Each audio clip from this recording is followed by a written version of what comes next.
Hello everyone, you're welcome to my YouTube channel once again. Please don't forget to subscribe if you love my content. Leave a comment in the comment section. Click on the notification icon to be notified whenever I post a new video. Now I'm starting a playlist for absolute beginners. Today we are going to look at the names of the keys on the keyboard. Now we're going to start from the very first one because the keyboard contains a series of black and white notes in a repeated pattern.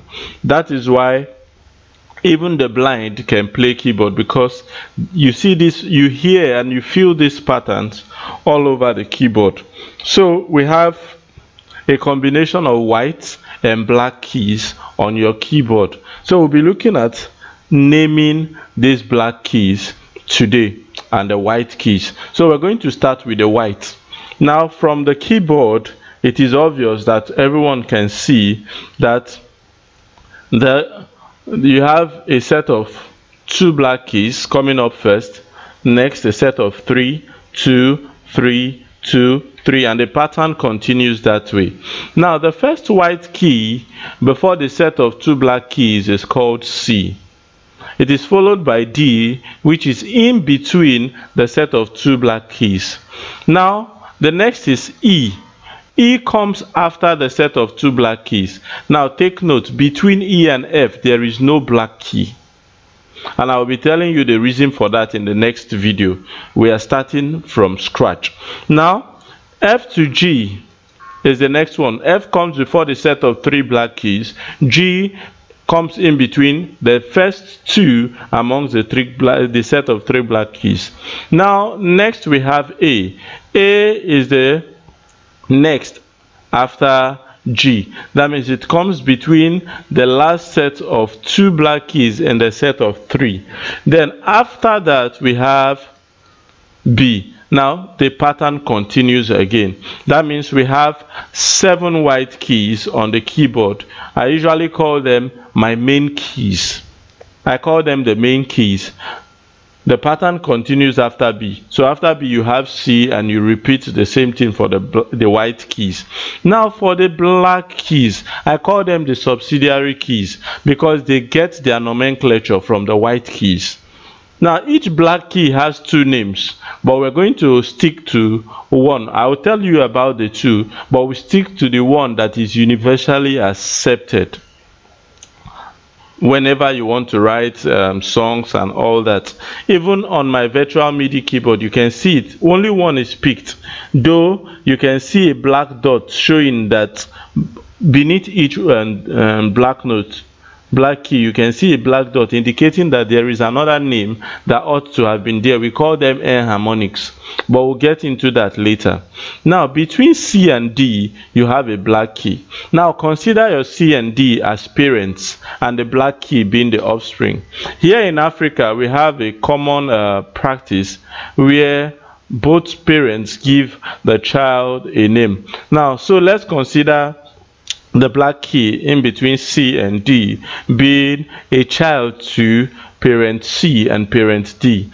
Now parent C gives it a name, and the name parent C gives to it, because parent C, that is the C here, comes before the black key, we call this particular key C sharp.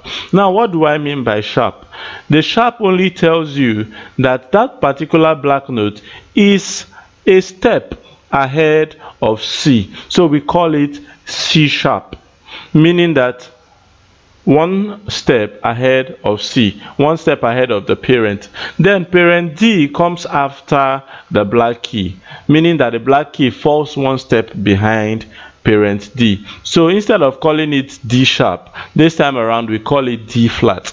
Flat means a step behind, sharp means a step ahead. Now the next black key falls between D and E. Now using the same pattern, E, your black key, comes immediately after D and before E, so it will have a name D sharp, or you call it E flat. Now that is what you have here. So you have D flat for the first, E flat for the second. Between E and F there is no black key, so there is no need naming that. Now the next black key falls between F and G. It comes after F and falls behind G. So it is either called F sharp because it's a step ahead of F, or G flat because it's a step below G. But we pick F sharp. That is what is universally accepted. Now between G and A, you have a black key ahead of G. It's a step ahead of G. It is a step behind A. So you call it G sharp or A flat.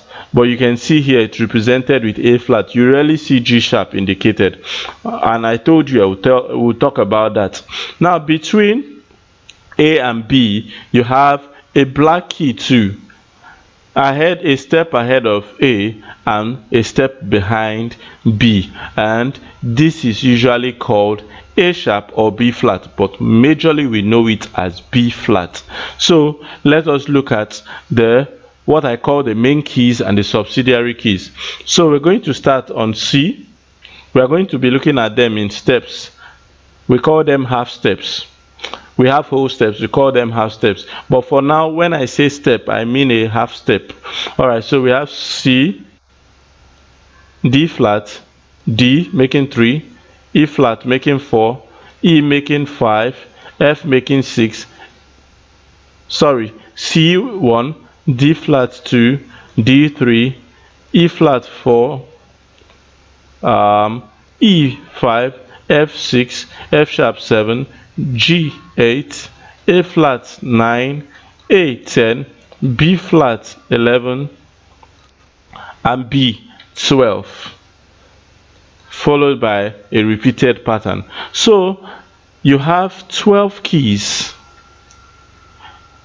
in what we call an octave. So for a pattern to repeat itself, you must have gone through 12 uninterrupted half steps. So from C to the next C, we call it an octave. From D flat to the next D flat, we call it an octave because it must contain 12 uninterrupted half steps, which shows you the 12 main keys, as I usually call them, and the 7 main keys, that's the white, and 5 of the subsidiary keys. So I call the black keys subsidiary keys. That's just my own way of calling it. And I call the white keys my main keys. Please don't make the mistake of calling black keys minors, because I've heard many students say that a black key is a black key, a white key is a white key.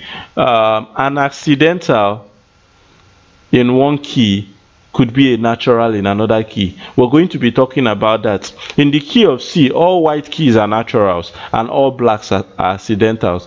But in a different key, the case is different. So let's take it step by step. In the next video, we'll talk about many of these things. I want you to get the basics. This is lesson 1. So now we know the names of the keys. We know what an octave is.